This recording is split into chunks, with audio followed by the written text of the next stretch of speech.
నిబంధనలను ఉల్లంఘించలేదు, మా ఆఫర్ కొనసాగుతుంది.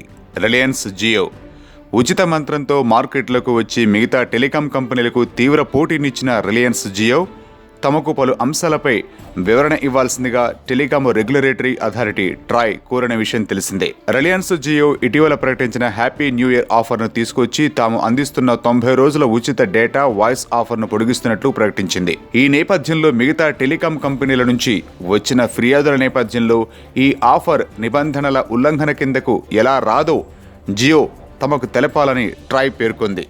దీంతో స్పందించిన రిలయన్స్ అధినేత ముఖేష్ అంబానీ జియో ఆఫర్లపై వివరణ ఇచ్చారు. ప్రమోషనల్ ఆఫర్ 90 రోజులే ఉండాలన్న ట్రాయ్ నిబంధనలను తాము ఉల్లంఘించలేదని అంబానీ నేతృత్వంలోని రిలయన్స్ జియో తేల్చి చెప్పింది. తాము మొదట ప్రకటించిన వెల్కమ్ ఆఫర్, తమ తాజా హ్యాపీ న్యూ ఇయర్ ఆఫర్ రెండు వేరువేరని పేర్కొంది. తమ ఆఫర్ కొనసాగుతుందని స్పష్టం చేసింది. తమ ప్రమోషనల్ ఆఫర్కు హ్యాపీ న్యూ ఇయర్ ఆఫర్ భిన్నమైందని తెలిపింది. ట్రాయ్ నిబంధనలకు అనుగుణంగా తాము హ్యాపీ న్యూ ఇయర్ ఆఫర్ను తీసుకొచ్చామని, దీనిని దోపిడీగా లెక్క చేయడం తగదని ట్రాయ్కు జియో వివరించింది.